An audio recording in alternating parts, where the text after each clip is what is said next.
السلام علیکم ورحمۃ اللہ وبرکاتہ۔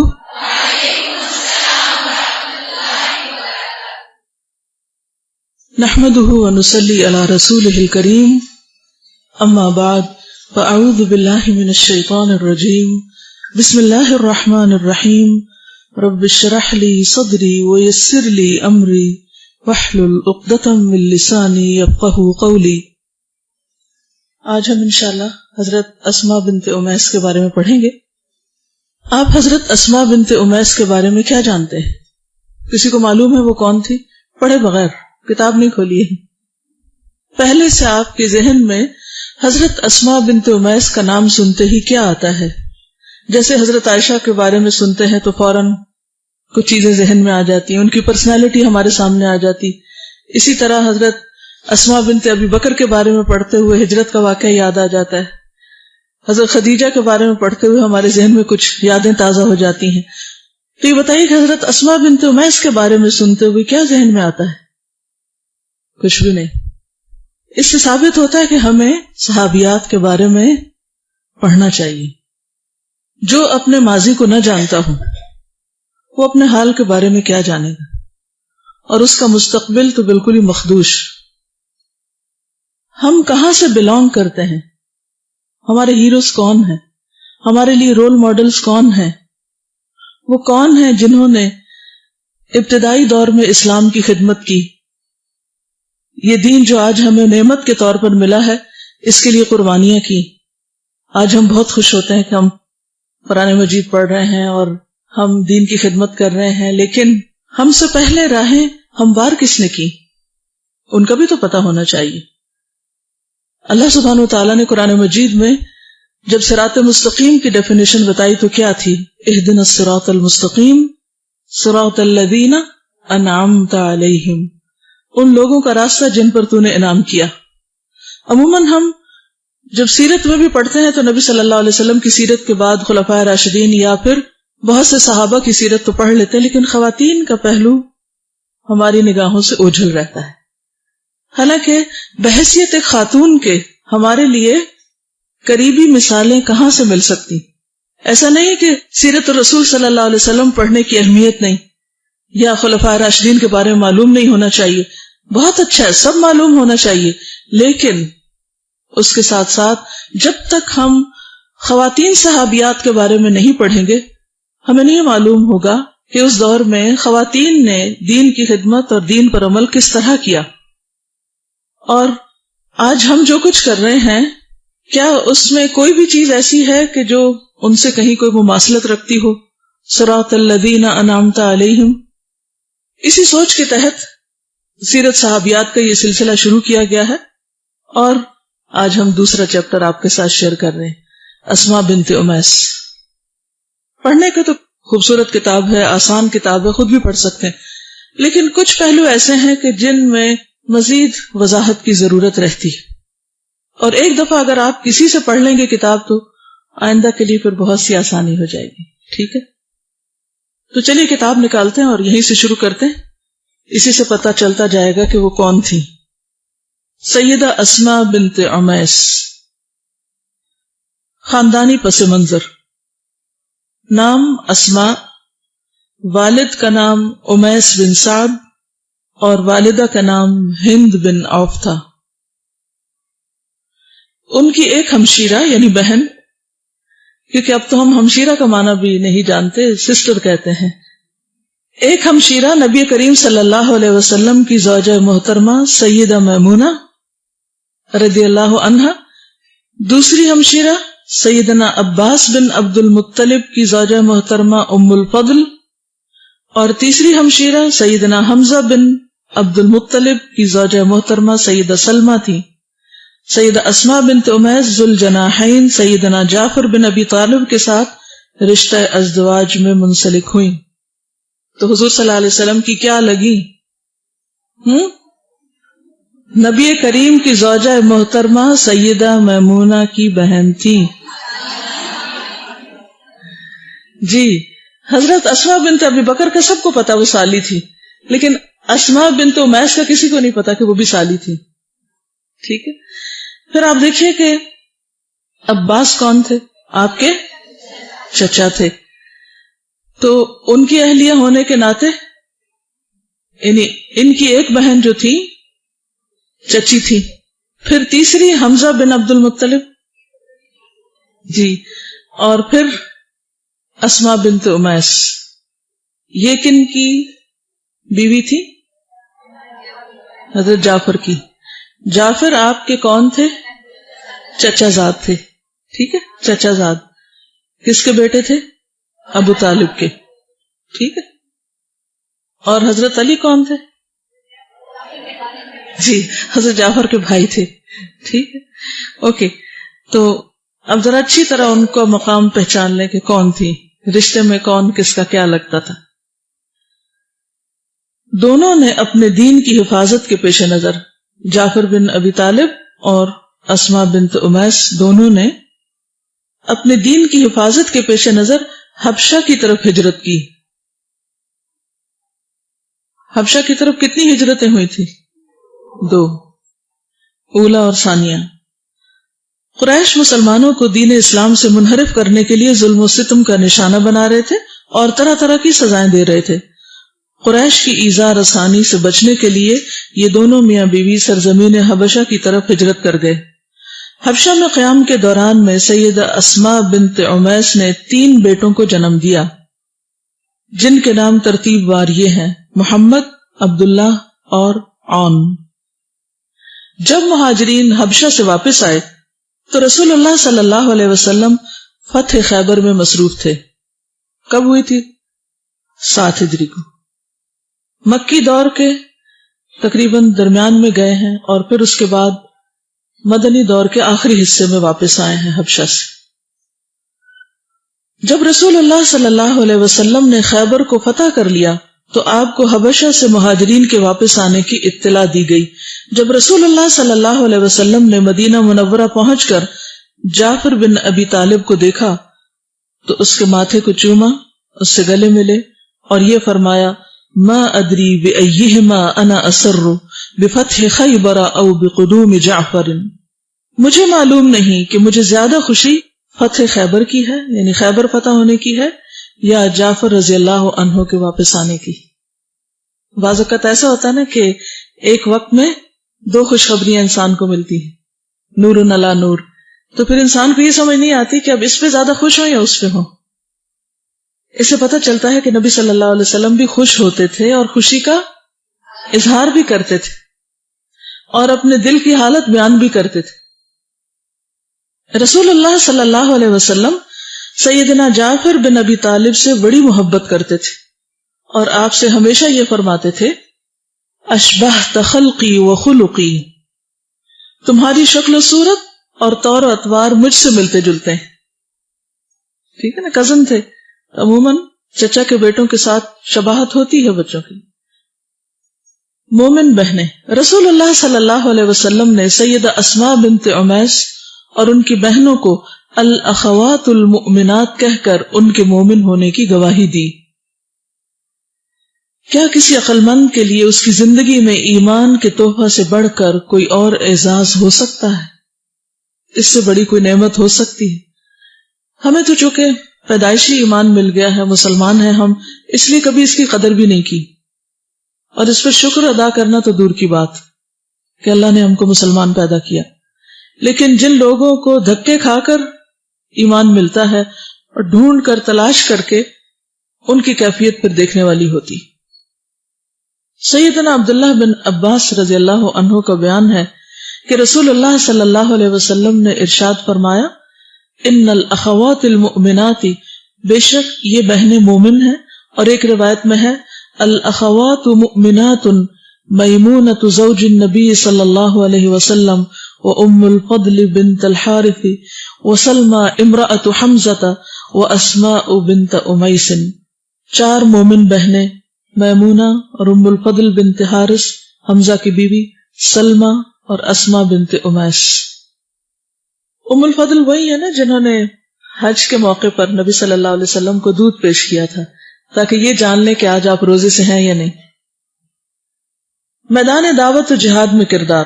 سیدہ اسماء بنت امیس اور ان کی بہنوں کا دعوت اللہ کے میدان میں بہت زیادہ اثر انگیز کردار تھا.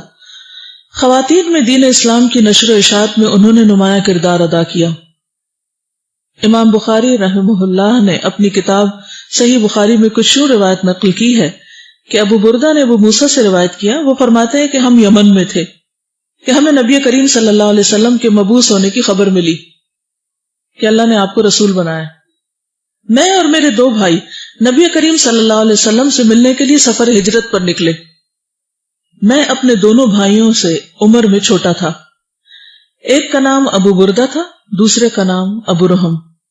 ہمارے ساتھ ہماری قوم کے 52 یا 53 اور اشخاص بھی تھے، 52 یا 53 لوگ اور بھی کشتی میں سوار تھے۔ سمندر کی لہروں نے ہمیں حبشہ کے ساحل پہ پہنچا دیا، یعنی جدہ آنے کی بجائے دوسری طرف پہنچ گئے۔ اگر آپ عرب کا نقشہ دیکھیں تو جزیرت العرب میں یمن نیچے آتا ہے، یعنی یمن اور اس کے سامنے افریقہ آمنے سامنے، یعنی حبشہ دوسری طرف ہے۔ تو یہ لوگ یمن سے جب نکلے کشتی پر تو ان کا ارادہ تھا سمندری سفر کا، کہ کنارے کنارے وہ وہاں، یعنی اب تو جدہ بندرگاہ ہے، اس زمانے میں جو بھی بندرگاہ تھی وہاں تک پہنچیں گے اور پھر وہاں سے مکہ کی طرف چلے جائیں گے، لیکن وہ الٹے رستے پہ پڑ گئے۔ تو بعض اوقات رستہ بھولنے میں بھی بڑی خیر ہوتی ہے۔ بہرحال ہم وہاں جعفر بن ابی طالب سے ملے، پھر ہم سب اکٹھے مدینہ منورہ کی طرف محو سفر ہوئے اور وہاں نبی کریم صلی اللہ علیہ وسلم کے ساتھ ہماری ملاقات ہوئی۔ آپ ابھی خیبر فتح کر کے واپس مدینہ منورہ پہنچے ہی تھے۔ کچھ لوگ ہم کشتی والوں کے بارے میں کہا کرتے تھے کہ ہجرت کے حوالے سے ہم تم پر سبقت لے گئے۔ سیدہ اسماء بنت امیس نبی کریم صلی اللہ علیہ وسلم کی بیوی سیدہ حفصہ سے ملاقات کرنے ان کے پاس گئی۔ یہ ان لوگوں میں شامل تھی جنہوں نے حبشہ کی طرف ہجرت کی۔ سیدنا عمر بن خطاب سیدہ حفصہ سے ملنے کے لیے ان کے پاس تشریف لائے تو وہاں سیدہ اسماء بنت امیس بیٹھی ہوئی تھی۔ سیدنا عمر نے پوچھا یہ کون ہے؟ سیدہ حفصہ نے بتائی اسماء بنت امیس ہے۔ سیدنا عمر نے فرمایا وہی اسماء جو حبشہ میں رہی ہیں، حبشیہ، اور سمندر کے راستے یہاں پہنچی ہیں، بحریہ۔ سیدہ اسماء بولی ہاں وہی۔ سیدنا عمر نے فرمایا ہم ہجرت کے حوالے سے تم پر سبقت لے گئے ہیں، یعنی ہم نے تم سے پہلے ہجرت کر لی، ہم تمہاری نسبت رسول اللہ صلی اللہ علیہ وسلم پر زیادہ حق رکھتے ہیں۔ یہ سن کر سیدہ اسماء ناراض ہوئی، کہنے لگی واللہ ایسا نہیں ہو سکتا، تم رسول اللہ صلی اللہ علیہ وسلم کے ساتھ رہے، وہ تمہارے بھوکوں کو کھانا کھلاتے رہے، تمہارے جاہلوں کو واس نصیحت کرتے رہے، جبکہ ہم دور دراز پردیس میں اللہ اور اس کے رسول کی رضا کی خاطر جدائی کے دن کاٹتے رہے۔ یعنی تم سمجھتے ہو کہ تم قریب رہے ہو تو تمہارا زیادہ حق ہے، ہم نے بھی اسلام کے لیے کچھ کم قربانیاں نہیں کی۔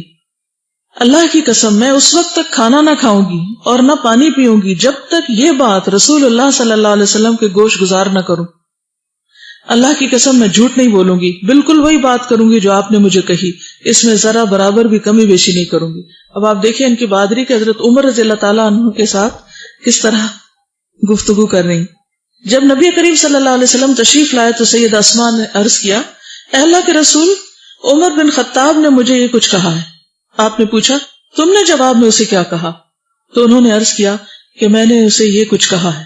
پھر رسول اللہ صلی اللہ علیہ وسلم نے فرمایا لیس بأحق بی منکم وَلَهُ وَلِأَصْحَابِهِ ہجرۃ واحدہ وَلَكُمْ أَنْتُمْ أَهْلَ السَّفِينَةِ ہجرتان، کوئی تم سے زیادہ مجھ پر حق نہیں رکھتا۔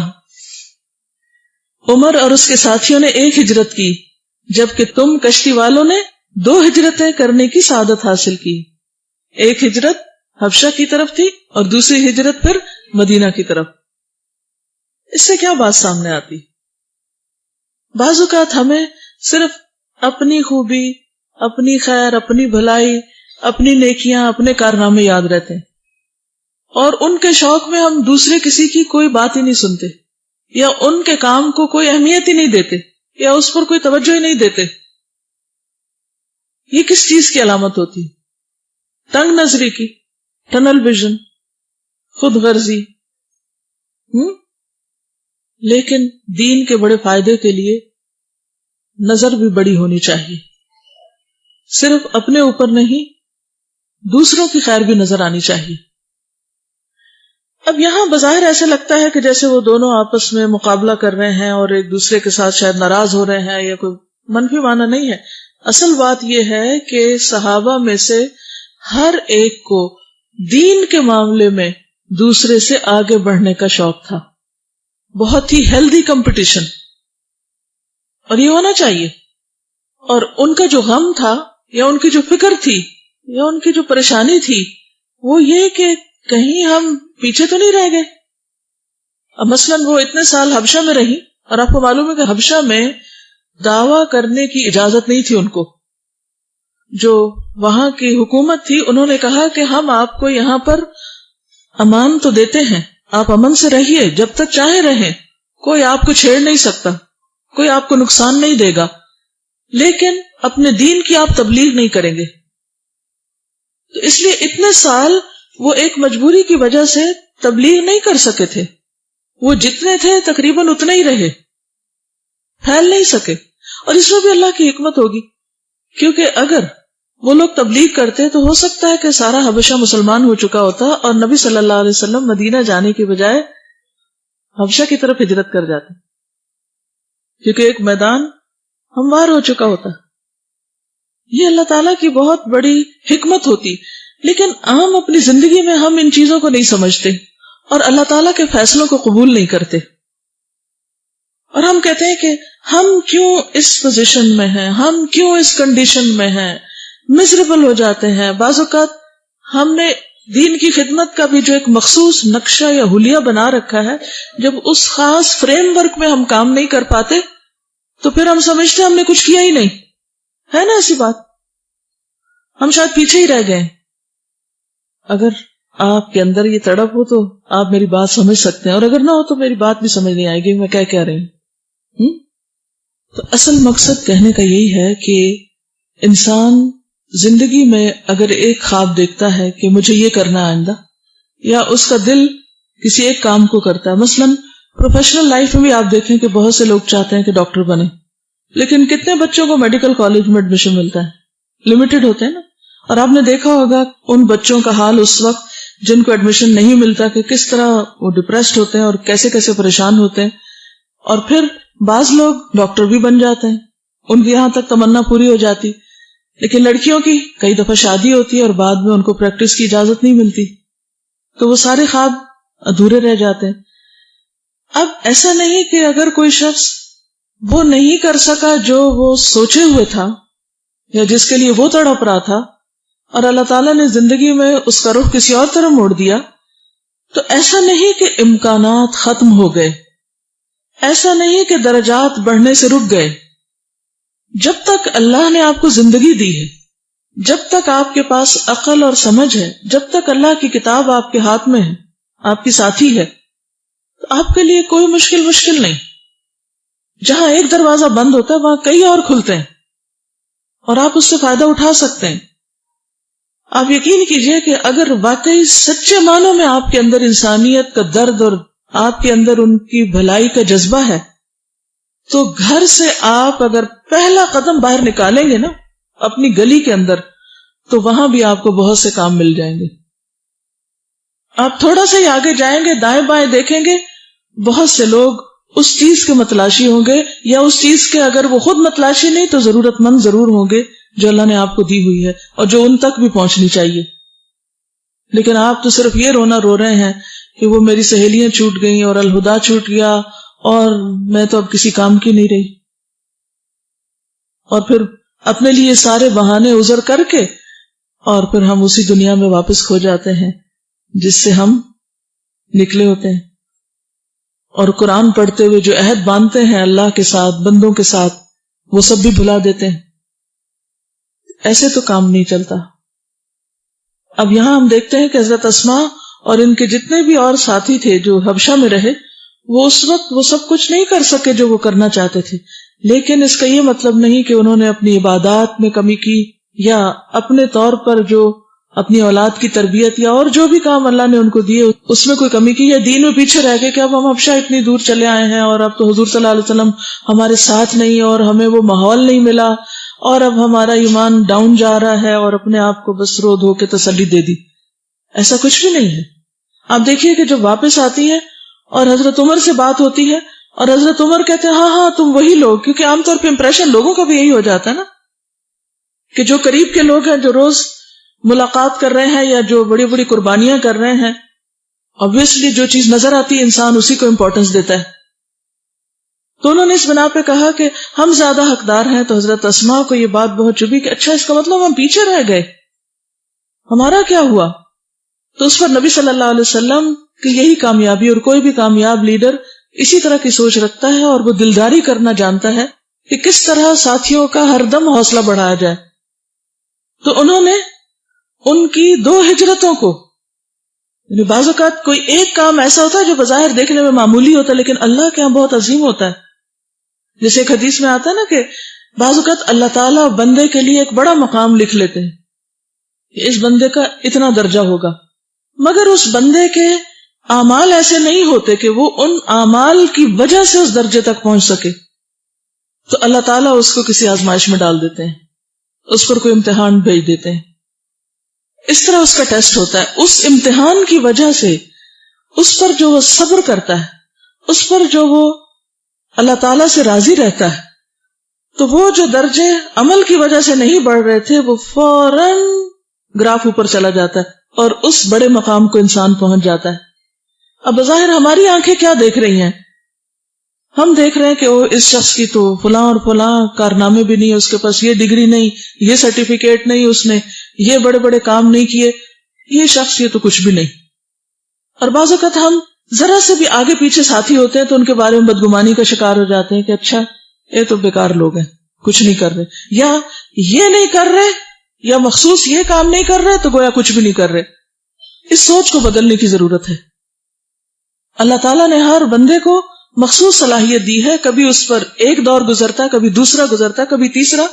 زندگی اگر سٹل ہو جائے، ایک ہی روٹین میں ہم لگے رہیں تو شاید ہم بہت کچھ نہ سیکھ سکیں اور ہماری حقیقی ترقی نہ ہو. تو ایک چیز ہمیشہ یاد رکھیے کہ اللہ تعالیٰ جن بھی حالات میں رکھے ان پر راضی رہیں، ان حالات کے اندر سٹرگل کریں، اس میں پائے جانے والے امکانات کو تلاش کریں اور اپنی صلاحیتوں سے بھرپور فائدہ اٹھائیں. چاہے آپ ایک شہر میں ہیں یا دوسرے، یا ایک ملک میں یا دوسرے، یا ایک گروپ کے ساتھ ہیں یا دوسرے، کہیں پر بھی ہیں، حساب آپ کا اس بات پر ہوگا کہ آپ نے اپنی زندگی کو کہاں گزارا، آپ نے اپنے اوقات کو کہاں استعمال کیا، آپ نے اپنے جسم کو کن کاموں میں گلایا. تو حالات، واقعات، کام کی شکلیں، صورتیں بدلنے سے اجر کم نہیں ہوتا ایز لانگ ایز ہماری نیت اچھی ہے اور ہم اللہ کے لیے آگے بڑھتے چلے جا رہے ہیں. اور اگر بظاہر دیکھنے میں ہم بڑے بڑے کارنامے بھی کر رہے ہوں لیکن اللہ کے لیے نہ کر رہے ہوں، سیلف پروجیکشن کے لیے یا اپنی ذات کی صرف سیٹسفیکشن کے لیے، تو ہو سکتا ہے اس کا کچھ فائدہ نہ ملے کل کو. تو ہر وقت اپنے آپ کو کھنگالتے رہیں، اپنے آپ کو پرکھتے رہیں، پوچھتے رہیں کہ کیوں کر رہا ہوں یہ کام. اگر صرف اللہ کے لیے کیے جانے والے کام میں آپ کو موٹیویشن نہیں اور اللہ کو راضی کرنے کے لیے آپ کے اندر کوئی طاقت نہیں تو پھر کچھ بھی نہیں.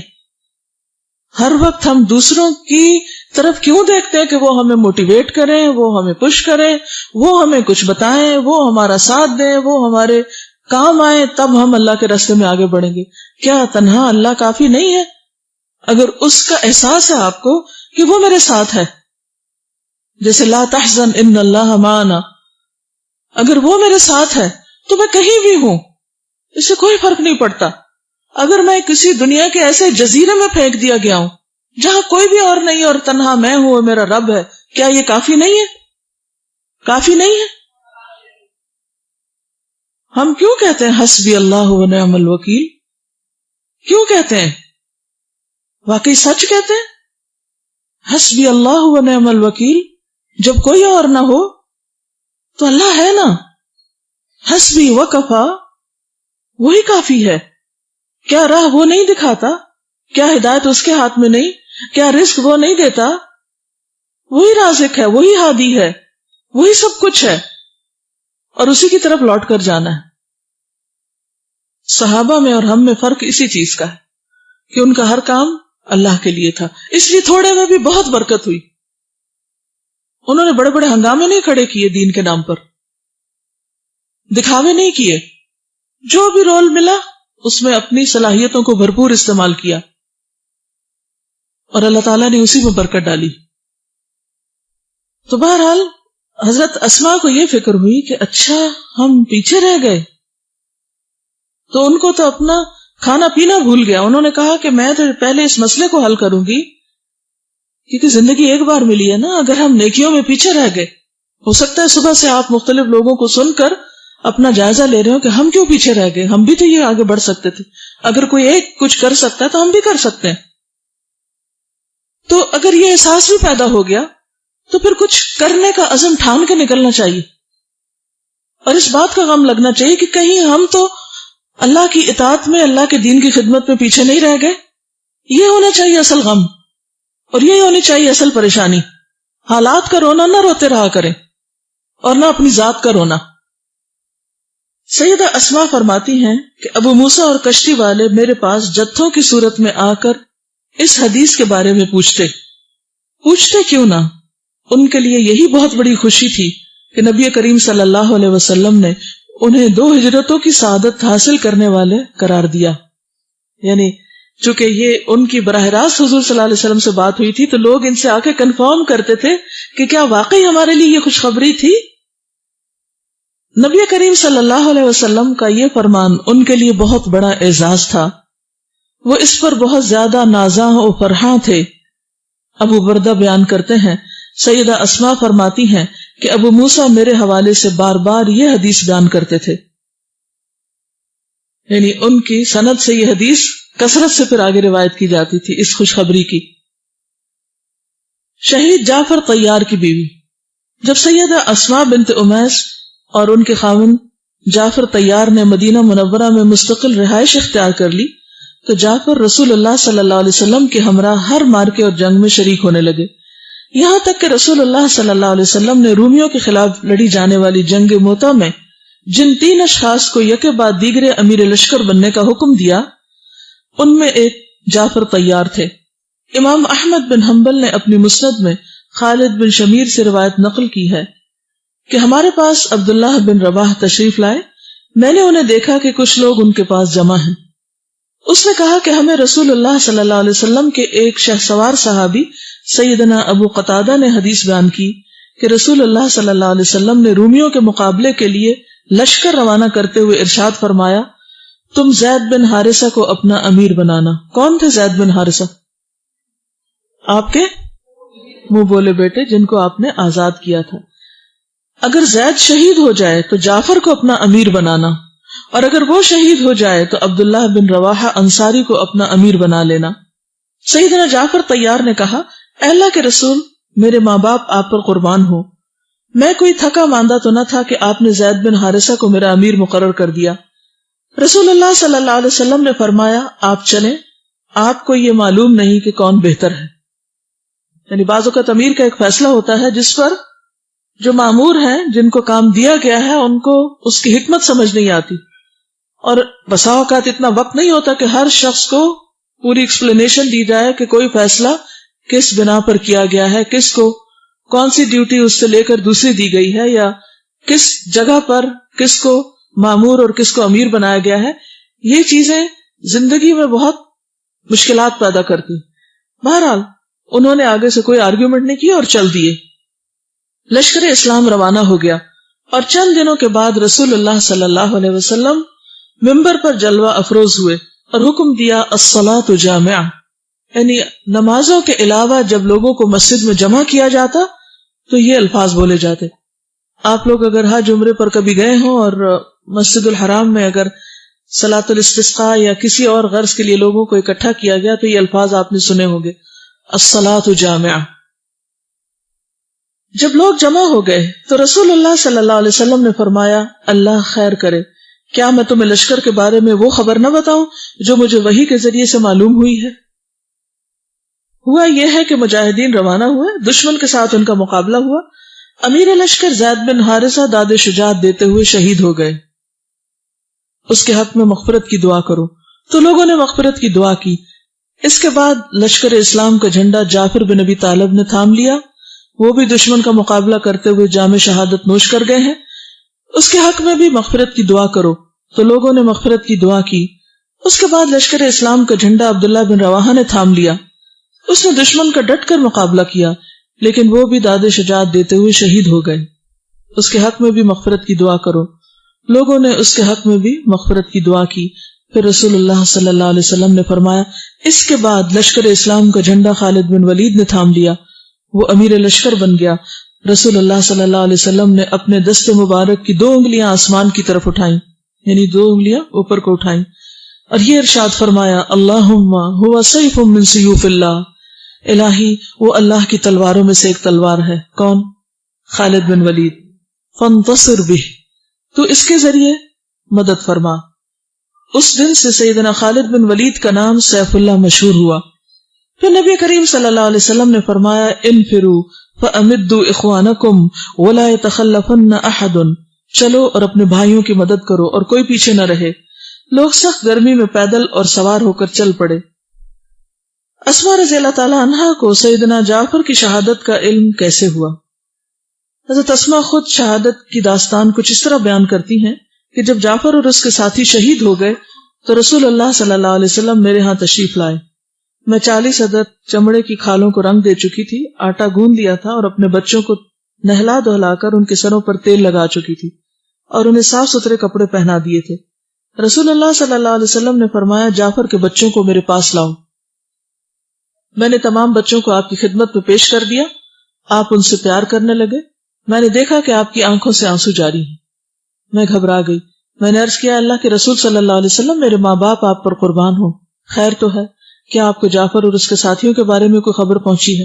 فرمایا، ہاں، وہ آج سب شہید ہو گئے ہیں۔ سیدہ اسماء فرماتی ہیں، یہ بات سنتے ہی میرے اوسان خطا ہو گئے۔ میں آہوزاری کرتے ہوئے وہاں سے اٹھ کھڑی ہوئی۔ میری آہو بکا کو سن کر عورتیں میرے گھر میں اکٹھی ہونے لگی۔ رسول اللہ صلی اللہ علیہ وسلم اپنے گھر گئے اور اہل خانہ کو یہ ارشاد فرمایا، الا تغفلوا آل جعفر من ان تصنعوا لهم طعاما فانهم قد شغلوا بامر صاحبهم۔ آج جعفر کے گھر والوں کو فراموش نہ کرنا، ان کے لیے کھانا تیار کرو، وہ اپنے سربراہ کے غم میں مبتلا ہیں۔ اسی حدیث سے وہ دلیل لی جاتی ہے کہ میت کے گھر والے خود کھانا نہ پکائیں بلکہ عزیز رشتہ دار اس کی طرف بھیجیں۔ لیکن اب کیا ہوتا ہے، بعض اوقات دوسرے لوگ بھیجتے ہیں اور بعض اوقات ان کو خود دعوتوں کا انتظام کرنا پڑتا ہے، جو کہ الگ سے ایک رسم بن چکی۔ خواتین سیدہ اسماء کے پاس جمع ہوئی، انہیں تسلی دینے لگی تاکہ اس کا غم غلط ہو خاوند کی شہادت کی بنا پر جو اس کو لاحق ہوا ہے۔ رسول اللہ صلی اللہ علیہ وسلم نے فرمایا، یا اسماء لا تقولی حجرا ولا تضربی صدرا، اے اسماء کوئی نازیبا بات نہ کہنا اور سینہ کو بھی نہ کرنا، یعنی ماتم نہیں کرنا۔ رسول اللہ صلی اللہ علیہ وسلم اپنی بیٹی سیدہ فاطمہ الزہرا کے پاس آئے تو وہ جعفر کی وفات کے غم میں رو رہی تھی۔ رسول اللہ صلی اللہ علیہ وسلم نے فرمایا، الا مثل جعفر فلتبکی الباکیہ، جعفر جیسے پر رونے والی کو رونا چاہیے، یعنی یہ آنسو جو ہیں وہ منع نہیں ہے، یعنی کسی بھی میت کے غم میں رویا جا سکتا ہے، لیکن چیخنا چلانا اور آواز کے ساتھ رونا ممنوع ہے۔ پھر رسول اللہ صلی اللہ علیہ وسلم نے فرمایا، اصنعوا لآل جعفر طعاما فإنهم قد أتاهم أمر شغلهم، آل جعفر کے لیے کھانا تیار کرو، ان کو ایک ایسا حادثہ پیش آ گیا ہے جس نے ان کو مشغول کر دیا ہے۔ اب ان کی عدت گزر چکی، اب زندگی کا ایک اگلا مرحلہ شروع ہوتا ہے، سیدنا ابو بکر سے شادی۔ یعنی حضرت اسماء کا ایک مقام تو پہلے بتایا گیا کہ وہ حضور صلی اللہ علیہ وسلم کی سالی تھی، لیکن یہ کسی نے نہیں بتایا آپ میں سے کہ وہ حضرت ابو بکر کی بیوی بھی تھی، اور ان سے جو ان کی اولاد ہوئی، یعنی جو بیٹا ہوا، ان کا جو آگے بیٹا تھا وہ مدینہ کے فقہائے سبع میں سے ایک تھے۔ غزوہ حنین کے دوران، کب ہوا تھا غزوہ حنین؟ فتح مکہ کے بعد، شابش۔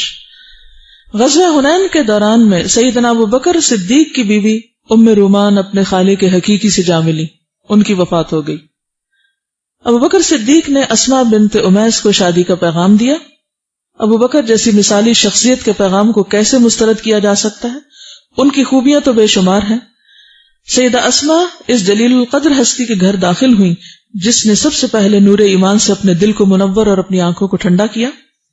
سیدنا ابو بکر صدیق نے سیدہ اسماء کے ساتھ رشتہ ازدواج میں منسلک ہونے کے بعد اس پر اور اس کی اولاد پر محبت اور شفقت نشاور کی، یعنی حضرت ابوبکر نے ان کا بہت خیال رکھا۔ شادی کے بعد حجۃ الوداع کے لیے جاتے ہوئے راستے میں سیدہ اسماء کے ہاں محمد بن ابی بکر صدیق نے جنم لیا۔ کب؟ حجۃ الوداع کے لیے جاتے ہوئے راستے میں، یعنی انہیں معلوم ہوگا کہ ان کا بچہ پیدا ہونے والا ہے اور اتنا مشکل سفر ہے، لیکن انہوں نے اس موقع کو جانے نہیں دیا، حج کے سفر میں ساتھ چلی گئی اور راستے میں بچے کی ولادت ہوئی اور اس کے بعد اپنا حج جاری رکھا۔ ہم لوگ کیا کرتے ہیں؟ بچہ پیدا ہو جائے تو پھر کیا کرتے ہیں؟ میرا سوال سمجھ آیا؟ کوئی نہیں آیا؟ آرام کرتے ہیں، پھر 40 دن بیڈ پہ لیٹے رہتے ہیں، اور جی ہاں 40 دن پہلے بھی آرام ہوتا ہے، سفر وغیرہ نہیں ہوتا، نمازیں بھی بیٹھ کے پڑھی جانے لگتی ہیں، حالانکہ اگر آخر تک سجدہ کرتے رہیں تو ولادت میں بہت سہولت ہوتی ہے۔ اور کہتے ہیں کہ 40 لوگ خدمت کے لیے آ جاتے ہیں، اور اگر نہ کوئی آئے تو پھر سیلف پٹی کا شکار ہو جاتے ہیں اور ڈپریشن کا شکار ہو جاتے ہیں۔ اصل میں یہ ہے کہ ہم نے بہت ساری چیزوں کو، ٹھیک ہے اس میں عورت کے اوپر ایک بہت اہم مرحلہ گزرتا ہے، بہت مشکل ہوتی ہے سب کچھ، لیکن چونکہ ہماری زندگی مشقت کی نہیں رہی اس لیے ہر چھوٹی بڑی بات ہمیں بٹھا دیتی، ہم سے کام چھڑا دیتی، اور ہم نان پروڈکٹیو ہو جاتے ہیں، کیونکہ ہم سمجھتے ہیں ہم نے ایک بچہ پیدا کر لیا، یہ سب سے بڑی پروڈکشن ہے۔ امام نسائی نے سیدہ اسماء بنت امیس سے روایت کیا ہے انہا ولدت محمد بن ابی بکر الصدیق بالبیداء فذکر ابو بکر ذلك لرسول اللہ صلی اللہ علیہ وسلم فقال مرها فلتغتسل ثم لتهل۔ اس کا ترجمہ انہوں نے نہیں کیا، وہ کہتی ہیں کہ انہوں نے، یعنی کہ امام نسائی نے روایت کیا ہے کہ حضرت اسماء نے محمد بن ابی بکر صدیق کو بیداء کے مقام پر جنم دیا۔ اب دیکھیے کہ ان کے جو پہلے 3 بیٹے تھے ان میں پہلے سے ہی کون تھے؟ محمد تھے، عبداللہ، محمد اور عون، اور اب پھر انہوں نے بچہ پیدا ہو تو اس کا نام بھی محمد رکھا۔ آپ کو شاید میں نے یہ واقعہ سنایا ہو جب سیرت پڑھا رہی تھی کہ ایک شخص کے 10 بیٹے تھے اور اس نے ہر بیٹے کا نام محمد رکھا تھا، اور باہم فرق کیسے کرتے تھے، ڈسٹنگوش کیسے کرتے ایک بچے کو دوسرے سے، محمد الاول، محمد الثانی، محمد الثالث، محمد العاشر، 10واں محمد، 9واں محمد، 8واں محمد۔ دنیا میں جتنا یہ نام رکھا گیا ہے اتنا شاید ہی کوئی اور نام رکھا گیا، جس کثرت سے لوگوں نے یہ نام رکھا۔ اور پھر بعض اوقات لوگ پکارتے نہیں لیکن نام کے شروع میں محمد ضرور رکھ لیتے ہیں۔ تو یہ بچہ بھی، یعنی کہ یہ بچہ اور پھر اس سے آگے جو قاسم بن محمد تھے جو بہت بڑے عالم ہوئے، وہ انہی کی نسل سے تھے۔ فذکر ابو بکر ذالک لرسول اللہ صلی اللہ علیہ وسلم، تو حضرت ابو بکر نے حضور صلی اللہ علیہ وسلم کو خبر دی، کس بات کی؟ بیٹے کی پیدائش کی۔ فقالا، تو آپ نے فرمایا، مرہا، آپ ان کو کہیے، یعنی اسماء کو، فلتغتسل، وہ نہا لیں، ثم لتحل، پھر تلبیہ پڑھیں، یعنی حج کا احرام باندھ لیں۔ اس سے کیا پتہ چلتا ہے؟ جی، حج کیا جا سکتا ہے۔ سیدہ اسماء ابو بکر صدیق کی ہر مسرت و شادمانی میں برابر شریک رہی۔ دونوں وفا کے پیکر میاں بیوی کو رسول اللہ صلی اللہ علیہ وسلم کے دنیا فانی سے کوچ کرنے اور وحی کے منقطع ہونے کا انتہائی صدمہ پہنچا۔ مسند خلافت پر براجمان ہونے کے بعد جو سیدنا ابو بکر پر پہلا کٹھن مرحلہ پیش آیا وہ اسامہ بن زید کی امارت میں لشکر اسلام کی روانگی کا تھا۔ بعض صحابہ کرام نے یہ مطالبہ کیا کہ لشکر اسلام کا امیر کسی ایسے صحابی کو بنایا جائے جو ان سے عمر میں بڑا ہو۔ آپ کو معلوم ہے کہ وہ ابھی ٹین ایج میں تھے، شاید 17 سال کے تھے، اور ان کے پیچھے حضرت ابو بکر اور حضرت عمر اور بڑے بڑے صحابہ جہاد کے لیے جا رہے تھے۔ لیکن ابو بکر صدیق نے اس تجویز کو نہ مانا، کیونکہ آپ رسول اللہ صلی اللہ علیہ وسلم کے کیے گئے فیصلے کو ختم کرنا پسند نہیں فرماتے تھے، کہ اگر اللہ کے رسول صلی اللہ علیہ وسلم نے ان کو امیر مقرر کیا تھا تو انہی کو رہنا چاہیے، آپ کے جانے کے بعد اب یہ فیصلہ تبدیل نہیں ہونا چاہیے۔ ابو بکر صدیق لشکر اسامہ کو الوداع کہنے تھوڑی دور تک پیدل اس کے ساتھ چلے۔ اب یہ خود نہیں گئے کیونکہ ان کو امیر بنا دیا گیا، اور باقیوں کو رخصت کر دیا۔ مسند خلافت پر براجمان ہونے کے بعد سیدنا ابوبکر صدیق کے لیے دوسرا کٹھن مرحلہ ان مرتدین کا پیش آیا جنہوں نے زکوٰۃ دینے سے انکار کر دیا تھا۔ ابوبکر صدیق نے زکوٰۃ نہ دینے والوں کی سرکوبی کے لیے لشکر کشی کی اور عزم راسخ کا مظاہرہ کرتے ہوئے ان کی اینٹ سے اینٹ بجا کے رکھ دی۔ رسول اللہ صلی اللہ علیہ وسلم نے دین اسلام کی جو بنیادیں استوار کی تھیں، ابوبکر نے ان بنیادوں کو اور زیادہ مضبوط کیا اور فتنہ ارتداد میں ان مرتد ہونے والے جو اسلام کے دائرے سے نکل گئے تھے، جنہوں نے انکار کیا تھا، ان لوگوں کی جڑیں کاٹ دی۔ عہد صدیقی میں کافر دم بریدہ ہو گئے اور لشکر اسلام نے یمامہ کے فتنہ پرداز مسلمہ کذاب کو جہنم رسید کیا۔ شیخ الاسلام ابوبکر صدیق کے دل میں نبی صلی اللہ علیہ وسلم سے ملاقات کا شوق انگڑائیاں لینے لگا۔ رسول اللہ صلی اللہ علیہ وسلم کی جدائی کو برداشت کرنا ان کے لیے دشوار ہو گیا تو بیمار پڑ گئے۔ جب انہوں نے محسوس کیا کہ میرا آخری وقت قریب آ گیا ہے تو اپنی بیوی اسماء کو وصیت کی کہ تم مجھے اپنے ہاتھ سے غسل دینا۔ جس دن میں وفات پا جاؤں اس دن نفل روزہ نہ رکھنا۔ جب کوچ کا وقت قریب آ گیا تو ابوبکر صدیق کا چہرہ اور زیادہ چمکنے لگا۔ سیدہ اسماء نے اپنے رفیق حیات کو حالت نزا میں دیکھ کر ان کے چہرے کو محبت بھرے انداز میں اپنے سینے سے لگا لیا اور قرآنی آیات کی تلاوت شروع کر دی تاکہ صدیق اکبر آیات سن کر دلی سکون محسوس کریں۔ تھوڑی دیر بعد زندگی کی ڈور ٹوٹ گئی۔ اللہ ان پر اپنی رحمت کی برکھا برسائے، ان پر اپنا فضل و کرم کرے اور انہیں اپنی رضا سے نوازے۔ اسماء رضی اللہ تعالیٰ عنہا کثرت کے ساتھ روزے رکھنے کی عادی تھی، لیکن جس دن ابوبکر صدیق نے وفات پائی انہوں نے روزہ نہ رکھا اور اپنے جلیل و قدر عالی مقام خاوند کی میت کو اپنے ہاتھوں سے غسل دیا۔ یہ ہمارے ہاں ایک عجیب سی مت ہے کہ مرنے کے بعد شوہر اور بیوی کا رشتہ ختم ہو جاتا ہے، بلکہ بعض جگہوں پر تو اتنی شدت پسندی سے کام لیا جاتا ہے کہ وہ بیوی کو چہرہ بھی نہیں دیکھنے دیتے، یا شوہر کو بیوی کا چہرہ مرنے کے بعد نہیں دیکھنے دیتے۔ یہ درست بات نہیں ہے۔ اب آپ دیکھیے کہ حضرت اسماء حضرت ابوبکر کو خود غسل دینے والوں میں ہے۔ اس طرح انہوں نے اس وصیت پر عمل کرنے کی سعادت حاصل کی۔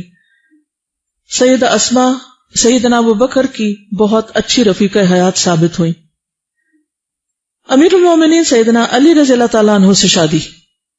حضرت اسماء نے عدت پوری کی۔ پہلے خاوند جعفر کے تینوں بیٹوں اور دوسرے خاوند ابوبکر صدیق کے بیٹے کی تعلیم و تربیت کو وظیفہ حیات بنا لیا، یعنی بیوہ ہو چکی ہیں، 4 بچے ہیں اور چاروں کی تعلیم و تربیت کر رہی ہیں۔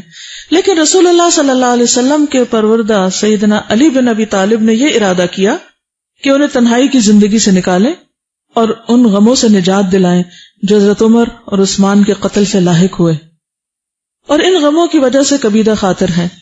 علی بن ابی طالب نے انہیں نکاح کا پیغام بھیجا اور ان کے ساتھ رشتہ ازدواج میں منسلک ہو گئے۔ اس طرح سیدہ اسماء اپنے بیٹوں کے ساتھ امیر المومنین ابو الحسن سیدنا علی بن ابی طالب کے گھر منتقل ہو گئیں۔ وہ حضرت علی کے ساتھ رشتہ ازواج میں منسلک ہو کر ان کی مددگار بن گئیں۔ حضرت علی کی حکمت اور دانائی کی وجہ سے ان کی حکمت اور دانائی میں بھی اضافہ ہوا۔ حضرت علی بن ابی طالب کے افکار اور خیالات کی وجہ سے اسماء بنت امیس کے افکار اور خیالات میں پختگی پیدا ہوئی اور خوشی اور غمی میں ساجی بن کر دونوں میاں بیوی شاہراہ حیات پر گامزن ہوئے۔ علی بن ابی طالب کے ساتھ شادی کے بعد سیدہ اسماء کے ہاں یحییٰ نامی بیٹے نے جنم لیا۔ ماشاءاللہ سب بیٹے ہی بیٹے ہیں ان کے۔ رشد و ہدایت پر مبنی ذہانت اور فطانت۔ سیدہ اسماء بڑی ذہین اور فطین خاتون تھی۔ جب بھی کوئی مشکل پیش آتی تو اپنے اللہ کی عطا کی ہوئی صلاحیت سے اس مصیبت سے نکلنے کا حل تلاش کر لیتی اور امن اور سکون کے ساتھ زندگی بسر کرنے لگتی۔ علی بن ابی طالب کے ساتھ شادی کے بعد ایک دن پہلے خاوند جعفر طیار کے بیٹے اور دوسرے خاوند ابوبکر صدیق کے بیٹے محمد کے درمیان جھگڑا ہو گیا۔ ہر ایک اپنے باپ پر فخر کرتے ہوئے یہ دعویٰ کر رہا تھا کہ میرا باپ تیرے باپ کی نسبت کہیں بہتر ہے۔ علی بن ابی طالب ان بچوں کو جھگڑتا ہوا دیکھ رہے تھے۔ ایک طرف بھائی کے بیٹے تھے اور دوسری طرف ابوبکر کے لختے جگر۔ ان کے لیے سبھی بچے عزیز تھے، یعنی وہ خود ان کے درمیان فرق نہیں کرتے تھے۔ وہ حیران تھے ان بچوں کو کس طرح سمجھایا جائے، اس جھگڑے کو کس طرح ختم کیا جائے۔ پھر خیال آیا کہ اپنی رفیقہ حیات اسماء سے مدد لی جائے کیونکہ یہ بچوں کی ماں ہے۔ انہیں بلایا۔ جب انہوں نے بچوں کو جھگڑتے دیکھا اور باہمی جھگڑے کی وجہ معلوم ہوئی تو سب بچوں سے مخاطب ہو کر فرمانے لگی، سرزمین عرب میں جعفر سے بہتر جوان میں نے نہیں دیکھا اور سرزمین عرب میں ابوبکر صدیق سے بہتر بزرگ مجھے کوئی اور دکھائی نہیں دیا۔ یہ بات سنتے ہی سب بچے خاموش ہو گئے اور خوشی سے ایک دوسرے سے بغل گیر ہو گئے۔ پھر آپس میں مل کر کھیلنے لگے۔ یوں معلوم ہوتا تھا کہ کبھی آپس میں لڑے ہی نہیں۔ تو ماؤں کو یہ ڈھنگ آنا چاہیے کہ بچوں کی لڑائی ایک اچھی بات کے ساتھ کیسے ختم کریں۔ آپ لوگ کیسے لڑائی جھگڑے نپٹاتے ہیں؟ مار پٹائی کر کے، ایک ادھر پھینکا ایک ادھر پھینکا، اور آئندہ کے لیے دھمکیاں دے کے کہا خبردار جو لڑے تم. نہ ایک کی سنی نہ دوسرے کی سنی، نہ معاملے کو سمجھا. جو شخص معاملے کو سمجھتا نہیں وہ جھگڑا سلجھا کہاں سے سکتا ہے؟ ہم بچوں کی سنتے نہیں، اسی لیے ان کے اور ہمارے درمیان ایک تو گیپ بہت ہو جاتا ہے، دوسرا یہ کہ وہ پھر اپنے مسائل ہمارے پاس لاتے ہی نہیں، وہ اوروں کے پاس لے جاتے ہیں اور وہ جو چاہیں ان کو مشورے دیں. اور تیسری یہ کہ ان سے زیادہ ہم خود پینک ہو جاتے ہیں، خود گھبرا جاتے ہیں. اگر ہم جیسا کوئی ہوتا تو وہ رونے بیٹھ جاتا کہ اس کا باپ بھی چلا گیا، اس کا بھی چلا گیا، اور یہ بلا میرے سر پڑ گئی اور میری زندگی حرام ہو گئی، اور یہ لڑکوں کی تربیت تو بڑا ہی مشکل کام ہے، اور اتنے سارے میرے سر پہ ہیں اور میں کیا کروں. نہیں، ٹیک اٹ ایزی. لا یکلف اللہ نفسا الا وسعها. اللہ نے آپ میں کچھ دیکھا ہے تو آپ کو یہ ذمہ داری دی ہے. جس کو چاہتا ہے بیٹیاں دیتا ہے، جس کو چاہتا ہے بیٹے دیتا ہے، جس کو چاہتا ہے ملے جلے دیتا ہے. اگر اللہ نے آپ کو صرف بیٹے ہی بیٹے دیے ہیں اور وہ سارے ایک جتھا بن کے آپ کے سر پہ حاوی ہیں، تو حکمت سے کام لے کر ان کی اچھی تربیت کرنا سیکھیں. اور اس کے لیے سب سے پہلے اپنے اندر ٹھہراؤ لائیں. خود پہلے آپ کے اندر ٹھہراؤ ہو اور آپ اس کو ایزی لیں اور اس کو اللہ کی ایک امانت سمجھیں اور اس پر خوش ہوا کریں کہ اللہ نے مجھے یہ اسائنمنٹ دی ہے، یہ چیلنج اللہ نے مجھے دیا ہے اور مجھے اس کو اچھی طرح قبول کرنا ہے اور اس پر رونا دھونا نہیں. سب سے خراب کام جو عورتیں کرتی ہیں وہ صرف رونے دھونے کا، اور رونے دھونے والیاں کبھی پھر کچھ کرنے کے قابل نہیں رہتی. یعنی ہم ہر وقت یہ کیوں سمجھتے ہیں کہ ہم کچھ کرنے کے قابل نہیں؟ دنیا ویمن ایمپاورمنٹ کی بات کر رہی، اور دین پڑھی ہوئی خواتین پہلے سے بھی زیادہ اتنی کمزور ہو جائیں کہ وہ ہر چھوٹی بڑی بات پر رونا شروع کر دیں. کیا رونے سے کبھی مسائل حل ہوئے؟ اگر آپ شوہر کے سامنے بہت زیادہ روئیں گی تو وہ کیا کرے گا؟ ہمدردی کرے گا، دلاسا دے گا، یا کہیں اور جائے گا جہاں کوئی ہنستا کھیلتا ملے گا اس کو؟ اور باہر بہت ہیں، فکر نہ کریں آپ. ماں نے بچوں سے پوچھا کہ کانفلکٹ لگتا ہے کہ تھالی میں ساڑھے ختم کیے، اس نے کہا اس کے اوپر پتہ نہیں اس کو کیا کیا، جب تک تم ختم نہیں کرو گی یہ وہ کہتا جا رہا میں سارے. آخر میں نے کہا کیا بات ہے؟ کہتا میں پورا ڈبہ نہیں کھا سکتا، امی کہہ رہی ہے سارے ختم کیے. اب وہ ماں پیالے کی بات کر اور وہ سارے ڈبے کی بات کر رہے ہیں. مس کمیونیکیشن. کیونکہ ہم غصے میں جذبات میں بولے چلے جاتے ہیں اور بچہ بعض اوقات منہ دیکھ رہا ہوتا ہے کہ ماں کیا کہہ رہی ہے، کیا کہنا چاہتی ہے. بلیو میں سب سے بڑی مشکل ہماری بچوں کے ساتھ مس کمیونیکیشن، اور اس کی وجہ ہمارا خود اپنا جذباتی پن اس قدر چھا جانا کہ توجہ سے بات ہی نہ سننا. تو اگر آپ واقعی چاہتے ہیں کہ بچوں کی تربیت کریں تو پہلے اپنی کر لیں، اور اگر کچھ نہیں کر سکتے اپنے ساتھ تو کم از کم نارمل ہو جائیں. اب نارمل نظر نہ آئے ان کو، نہ شوہر کو اور نہ بچوں کو. اب آپ کہیں کہ پھر ہم مصیبت کے مارے کس کے آگے روئیں؟ اللہ ہے نا، جس کو یہ یقین ہوتا ہے کہ ہر چیز پر اجر ہے. اور ایسا نہیں ہوتا کہ اللہ تعالیٰ تنہا چھوڑ دیتا ہے، اللہ تعالیٰ ضرور مدد کرتا ہے. امن یجیب المضطر اذا دعاہ ویکشف السوء. لیکن ہم جن کے پیچھے بھاگتے ہیں وہ ہمارے غموں کا مداوا نہیں ہوتے. اور یہ بات آزما کے دیکھ لیجئے کہ جب آپ لوگوں سے توقعات چھوڑ کے اللہ سے توقع رکھیں گے تو لوگ بھی آپ کی ہمدردی کریں گے، پھر لوگ بھی آپ کے کام آئیں گے، لوگ بھی آپ کی مدد کریں گے.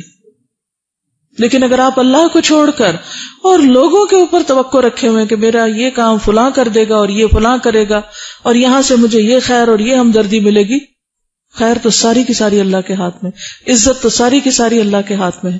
دلوں میں محبت بھی وہی ڈالتا ہے، دلوں میں قدردانی بھی وہی پیدا کرتا ہے. جب وہ کسی سے محبت کرتا ہے تو سب اس سے محبت کرنے لگتے ہیں.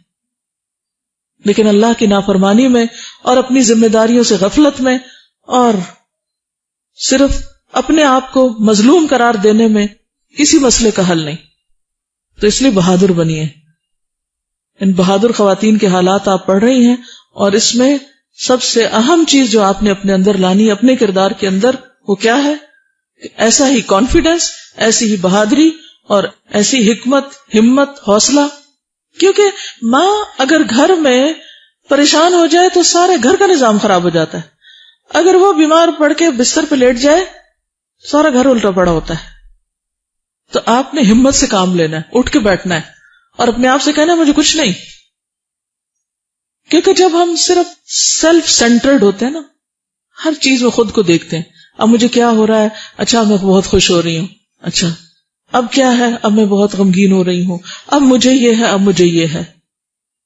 ہر وقت میں ہی میں ہوں, اس سے باہر آ جائے, کیونکہ یہ اپنے آپ کو پوجنا بھی ہوتا ہے. پھر تو اللہ تعالیٰ کو یہ نہیں پسند کہ ہم سب سے زیادہ اپنے ہی بارے میں فکر کرتے رہیں. ہم سب کی کریں گے, اللہ ہماری کرے گا, اور وہاں سے مدد کرے گا کہ جہاں سے آپ سوچ بھی نہیں سکتے. بہرحال انہوں نے اتنے بڑے جھگڑے کو, جس کو حضرت علی نہیں سلجھا سکے, ایک خاتون نے ایک چھوٹے سے جملے سے سلجھا دیے, بات ختم. حضرت علی یہ صورتحال دیکھ کر انگشت بدندار رہ گئے, یعنی وہ بھی حیران ہو گئے کہ یہ ہوا کیا, اور اپنی بیوی کی ذہانت و فطانت کا اعتراف کیے بغیر نہ رہ سکے. پھر مسکراتے ہوئے فرمایا, آپ نے ہمارے لیے تو کوئی گنجائش ہی نہیں چھوڑی. ایک سرزمین عرب کا بہترین جوان اور دوسرا سرزمین عرب کا بہترین بزرگ, ہم کدھر گئے؟ اب آپ دیکھیں نا, ظاہر وہ شوہر تھے اور وہ اپنے پچھلے 2 شوہروں کی خوبی بیان کر رہی ہیں. تو حضرت اسماء ان کی بات سن کر فرمانے لگی, امیر المومنین, تینوں میں آپ کے بہتر مقام کے بھلا کیا کہنے. اصل بات یہ ہے کہ یہ باتیں بھی جب کہنی آتی ہیں اور سمجھ آتی ہیں جب ہمارے دل میں لوگوں کی واقعی قدر بھی ہوتی اور ہم ان کا یہ مقام سمجھتے بھی ہیں اور سچے ہوتے ہیں اس میں. جب سب سیلف سینٹرڈ ہوتے ہر وقت اپنا رونا دھونا, تو اس میں ہمیں یہ نہیں نظر آتا کہ اس کی خوبی کیا, اس کی کیا, اس کی کیا. جو شخص دوسروں کی خوبیاں نہیں دیکھ سکتا, ضرورت کے وقت ان کو بیان بھی نہیں کر سکتا. یہ سن کر ابو الحسن سیدنا علی بن ابی طالب خوش ہو گئے. اسماء اس قابل تھی کہ وہ خلیفۃ المسلمین کی بیوی ہو اور امیر المومنین کی رفیقہ حیات بن کر خاتون اول کے مقام پر فائز ہو, یعنی ایک کے بعد ایک خلیفہ کی یہ اہلیہ تھی. ایک صبح فجر کی نماز کی ادائیگی کے لیے امیر المومنین علی بن ابی طالب گھر سے مسجد کی طرف روانہ ہوئے. عبد الرحمن بن ملجم نے ان پر زہر میں بجھی ہوئی تلوار کے ساتھ قاتلانہ حملہ کر دیا. آپ زخموں کی تاب نہ لاتے ہوئے اللہ کو پیارے ہو گئے. ان کی وفات سے سیدہ اسماء پر غم کے پہاڑ ٹوٹ پڑے. اسی غم و اندوہ میں مبتلا ہو کر بیمار ہو گئے. بیماری ان پر غالب آ گئی. پھر تھوڑے عرصے میں اپنے خالق کے حقیقی سے جا ملی. اللہ ان پر اپنی رحمت کی برکھا برسائے اور ان کی عمدہ مہمان نوازی کرے, آمین. آسمانات کی لہت پر شبنم فشانی کرے. لیکن یہاں پر میں آپ سے فیڈ بیک چاہوں گی کہ آپ نے اپنے لیے اس کردار میں کیا پوائنٹ اپنے سامنے رکھا, یا کون سی چیز آپ سمجھتی ہیں کہ آپ ایک چیز اس سیشن سے لے جا سکتی ہیں جس پر آپ عمل کریں گی اور آپ کی زندگی میں واقعی تبدیلی آئے. جی آپ فرمائیے.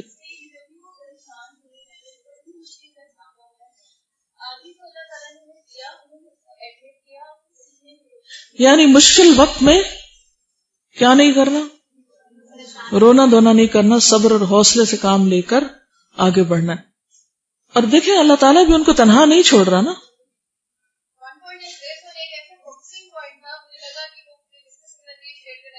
ضرور.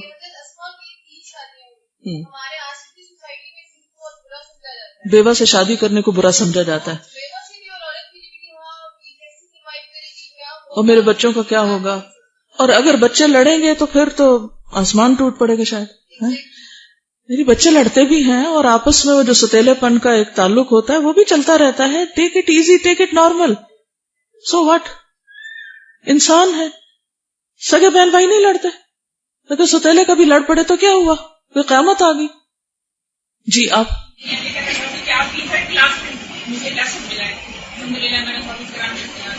اوکے.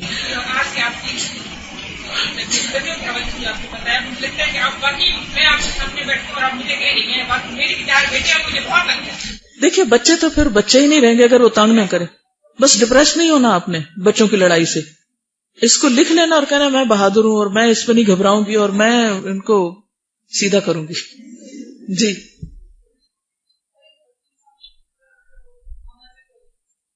اس سے بڑی اہم بات پتہ چلتی ہے نا کہ پرائرٹی آخرت تھی.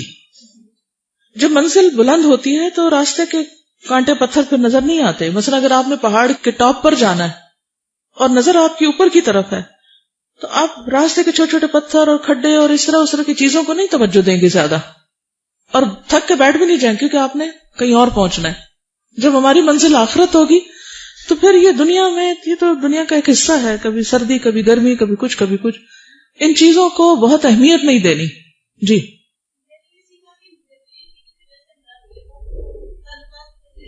جی ہاں، یعنی صرف اپنے آپ کو نہیں سمجھے، لوگوں کو بھی سمجھنے کی کوشش کریں، اور حکمت کا تقاضا یہ ہے کہ لوگوں کو سمجھ کر ان کی سمجھ کے مطابق ان سے معاملہ کریں. جی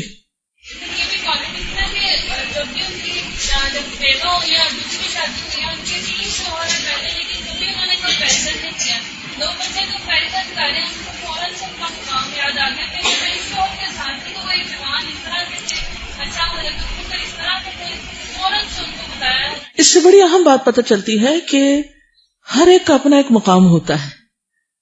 لوگوں کو بہت کمپیئر نہیں کرنا چاہیے، ہر ایک کی اپنی اپنی خوبی ہوتی ہے. اور اگر آپ بحیثیت استاد کے یا بحیثیت ایک رہنما کے یا کسی بھی حیثیت میں، گھر میں ایک ماں کی حیثیت کے، آپ دیکھیں گے کہ ہر بچے کی ایک خوبی ہوتی اور اس خوبی کے ساتھ آپ اس کو ایکسپٹ کریں، اور اس کی کچھ خامیاں بھی ہوں گی، اس کے ساتھ اس کو ایکسپٹ کریں.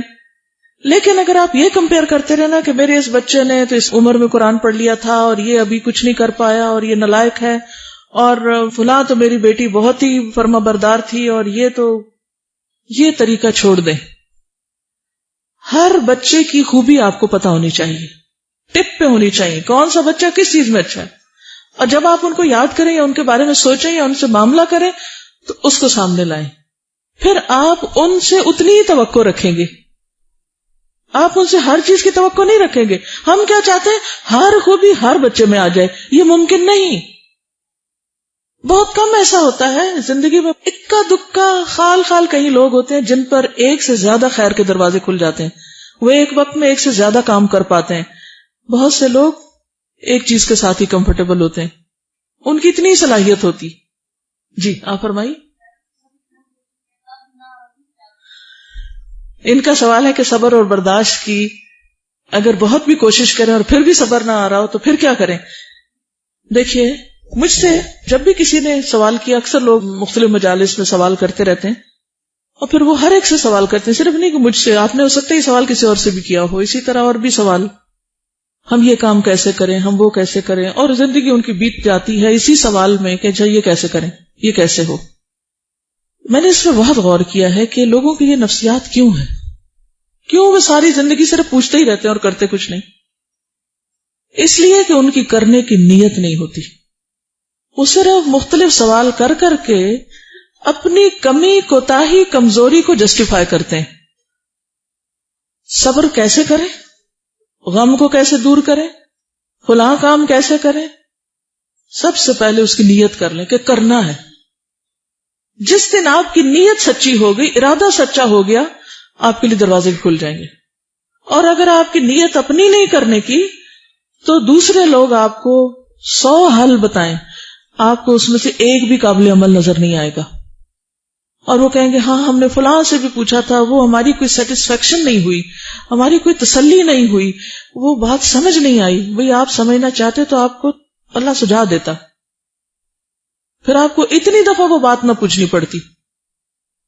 کچھ بھی کرنا چاہیں پہلے اپنے آپ کو کھنگالیں، واقعی کرنا چاہتے ہیں، واقعی آپ سچے ہیں اپنی نیت میں، اپنے ارادے میں پکے ہیں.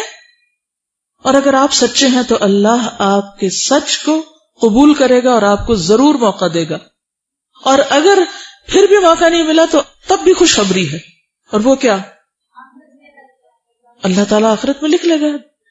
مدینہ سے کچھ لوگ نہیں جا سکے تھے غزوہ تبوک پر، آپ نے واپسی پہ کیا فرمایا کہ کچھ لوگ ساتھ نہیں جا سکے تھے مگر وہ ہر جگہ تمہارے ساتھ تھے، اجر میں ساتھ تھے، کیونکہ نیت کے سچے تھے.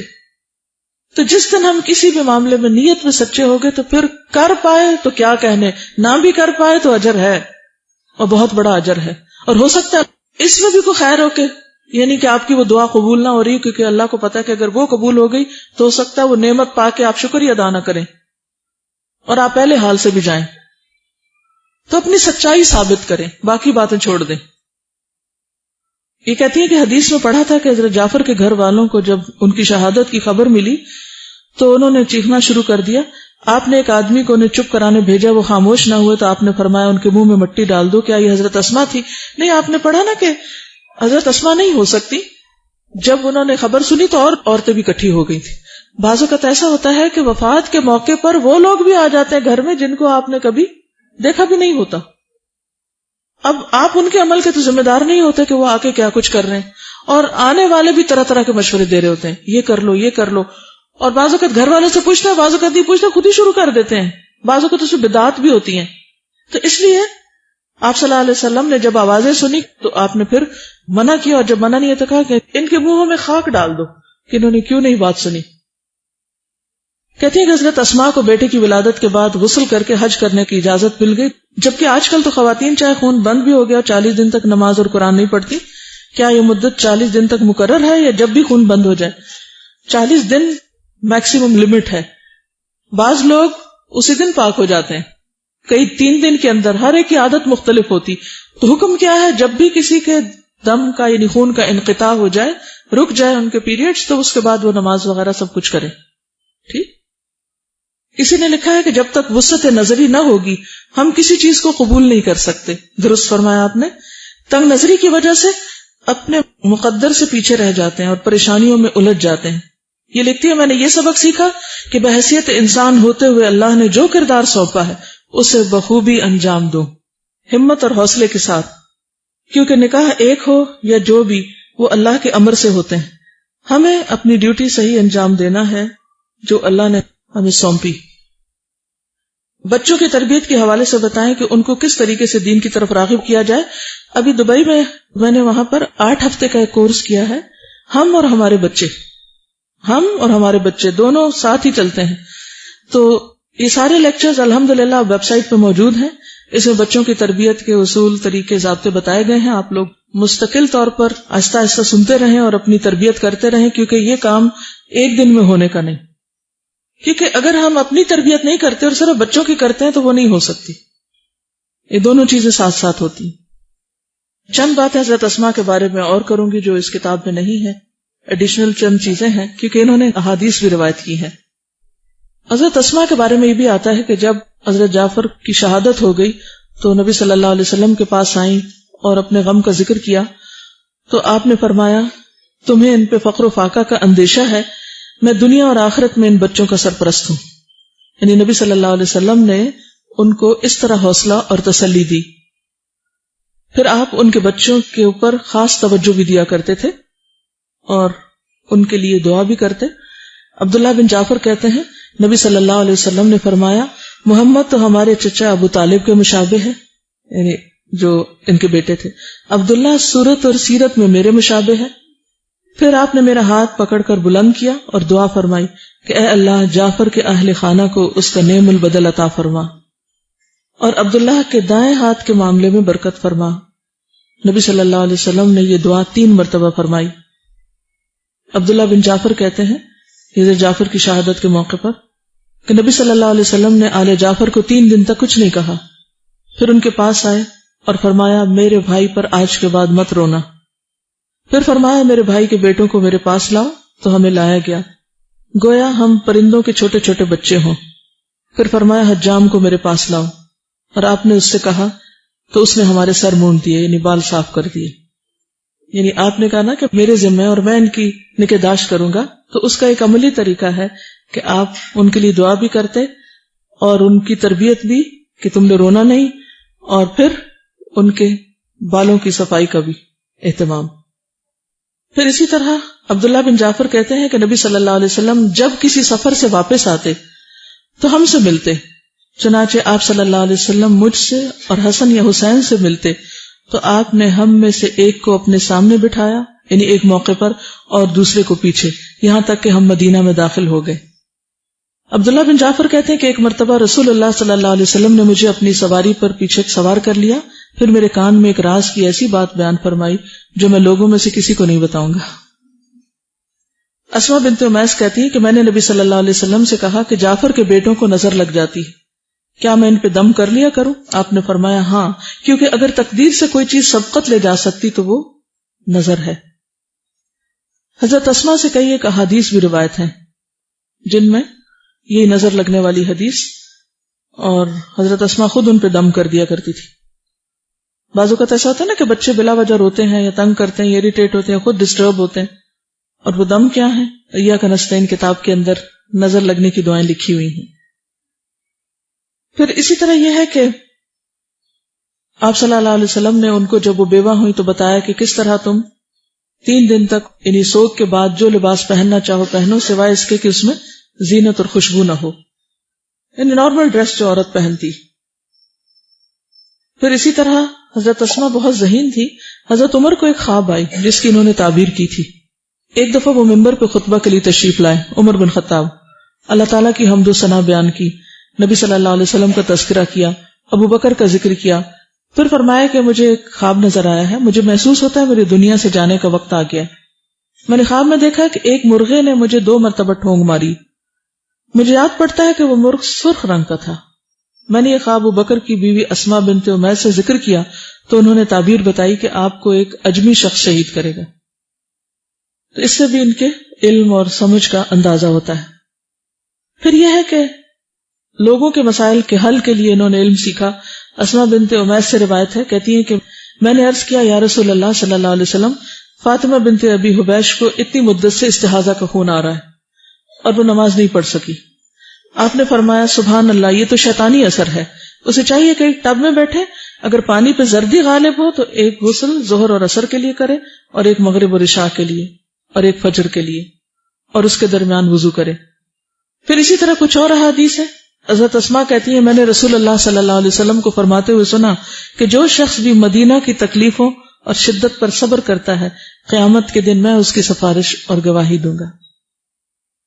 ایک اور حدیث ہے, اسما بنت عمیس کہتی ہیں کہ رسول اللہ صلی اللہ علیہ وسلم نے حضرت علی سے فرمایا تم میرے لیے اسی طرح ہو جیسے ہارون علیہ السلام موسیٰ علیہ السلام کے لیے تھے, مگر یہ کہ میرے بعد کوئی بھی نبی نہیں ہے. حضرت فاطمہ کو بھی غسل دینے والی یہی تھی, حضرت علی کے ساتھ انہوں نے بھی غسل دیا تھا.